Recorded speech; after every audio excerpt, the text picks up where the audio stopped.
ایک بیٹی ماں کو کہہ رہی تھی بھوک نہیں، اور ماں کے آنسو ایسے گر رہے تھے۔ بیٹی ماں سے کہہ رہی تھی بھوک نہیں، اور ایسے اس کے آنسو گر رہے تھے۔ میرے نبی سے پوچھا گیا یا رسول اللہ قیامت کب آئے گی؟ آپ نے کہا اللہ کو پتہ۔ کہا کوئی نشانی بتا دیں؟ کہ جب ماں کو ذلیل کیا جائے گا آ جائے گی۔ میرے نبی نے چونکہ ماں کو دیکھا ہے ابا کو دیکھا نہیں، اور 6 سال کا زمانہ گزرا ہے، 6 دن کے بعد آنسو ختم ہو جاتے ہیں، چاہے ماں مرے چاہے باپ مرے۔ ہفتے بعد کبھی کبھی رونا آتا ہے، 2 ہفتے بعد رونا بھی چاہو تو رونا ختم ہو جاتا ہے۔ 6 برس کی عمر میں ابوا کے جنگل کالے پہاڑوں میں میرے نبی کی ماں کو اللہ نے اٹھایا، اور 57 سال کے بعد میرے نبی حج کے لیے نکلے مدینہ سے۔ 12,000 کا قافلہ چلتے چلتے چلتے ابوا میں کچھ 70,000 ہو چکا ہے، اور آپ اپنی اونٹنی پہ سفر پر ہیں، راستے پر ہیں۔ آگے ابوا کا چھوٹا سا گاؤں ہے جہاں سارے قافلے نے ٹھہرنا ہے۔ آپ نے اپنی اونٹنی کو یوں موڑ دیا پہاڑوں میں۔ قریب کے لوگوں کو پتہ ہے کہاں جا رہے ہیں، باقی تو سب نیا مجمع ہے، وہ کہہ رہے ہیں کہاں جا رہے ہیں کہاں جا رہے ہیں۔ آپ اپنی اونٹنی کو اندر چلتے چلتے چلتے چلتے چلتے چلتے ایک جگہ اونٹنی کو بٹھایا۔ ایک پہاڑ ہے 70-80 فٹ اونچا، اس پہاڑ پر چڑھے۔ وہاں ایسے ہی چوکور سا میدان ہے، باقی سارے پہاڑ یوں ہیں۔ سن 2000 میں بھی اماں آمنہ کی قبر کی زیارت پہ گیا تھا۔ جو میں وہاں میں تمہیں کیا بتاؤں، میں یہ واقعہ ہزاروں دفعہ سنا چکا ہوں، ہر دفعہ ہی ایسے رونے بیٹھ جاتا ہوں کہ پھر میں وہاں نہیں کھڑا ہوتا، پھر میں وہاں ابوا پہنچ جاتا ہوں۔ میں دیکھتا ہوں 6 سال کی عمر میں میرے نبی کو اللہ نے یہاں اتنا بڑا امتحان دیا کہ جنگل میں ماں کو موت دے دی۔ 25 سال کی عمر میں ماں مر گئی، اچانک مر گئی، کوئی بیماری نہیں، کچھ نہیں، جس کو آج ہم ہارٹ اٹیک کہتے ہیں، ہارٹ فیلئر کہتے ہیں۔ اتنا آخری جملہ کہا کل حی میت و کل جدید بال وقد ولدت طہرا۔ بولا نہیں جا رہا تھا تو بجھتے بجھتے بھڑکتی شمع نے کہا بیٹا ہر زندہ نے مرنا ہے، ہر جوانی نے ڈھلنا ہے، لگتا ہے تیری ماں کا آخر آ چکا ہے، لیکن میں نے ایک بچہ جنا ہے جو سارے عالم کو پاک کر دے گا۔ اور شمع خاموش ہو گئی۔ کس طرح انہیں دفن کیا، میں وہاں کھڑا یہی سوچتا رہا کہ یہاں قبر بنائی کیسے ہوگی۔ تو پتھر ہیں، کوئی لوگ گزرے ہوں گے یا پتھر جوڑ کے۔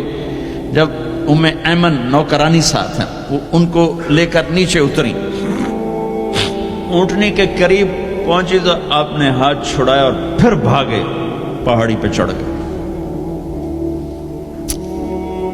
ایمن پیچھے گئیں تو وہ منظر تھا کہ شاید اس وقت عرش بھی رو رہا ہوگا کہ اللہ کے نبی نے ماں کی قبر کو چمٹایا ہوتا سینے کے ساتھ، قبر پہ ایسے گرے پڑے تھے۔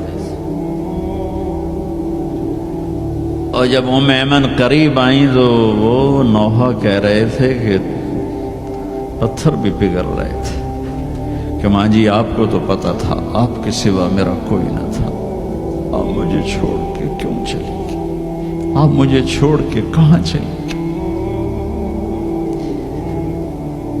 ایمن نے اٹھانا چاہا، انکار کر دے گا، میں نہیں جاتا، میں نہیں ماں کو چھوڑ کے جاتا۔ کھینچ کے لے گئی، گھسٹتا ہوا بچہ پہاڑ سے اتارا۔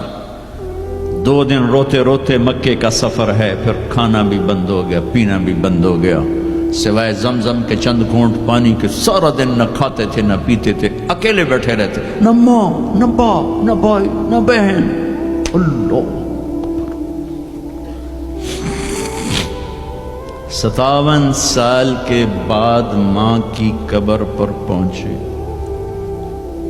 اور قبر کے سرہانے آ کر بیٹھے، گوڈے اوپر اٹھائے اور ہاتھ یہاں رکھے اور سر گوڈوں میں دے دیا، جیسے چھوٹے بچے رونے کی پوزیشن بناتے ہیں۔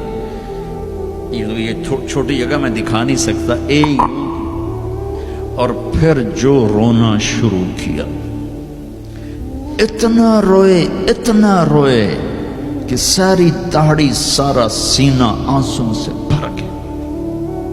جیسے کوئی معصوم بچہ، جیسے 6 سال کا محمد رو رہا صلی اللہ علیہ وسلم، اتنا روئے کہ وجود ہل گیا، اور پھر فرمایا کہ میں آگے نہیں جاؤں گا، میں رات یہیں رہوں گا۔ تم کیا جانو رشتے کیا ہوتے ہیں، تمہیں صرف پاؤنڈ گننے آتے ہیں۔ تم سے مراد میں بھی اور سارے بھی، کہ ناراض نہ ہو جاؤ، ساری امت کا یہی حال۔ رات وہاں گزاری، ہائے کیا کہہ رہے ہیں، کاش میری ماں کبھی ہوتی، میں ایسی خدمت کرتا کہ بریڈ فورڈ والے بھی یاد کرتے ہیں، میں ایسی خدمت کرتا کہ میں عشاء کی نماز کے مصلی پر کھڑا ہوتا اور سورۃ فاتحہ پڑھ رہا ہوتا، اور پھر ادھر سے میری ماں کہتی محمد، تو میں نماز توڑ کے کہتا لبیک اماں جی،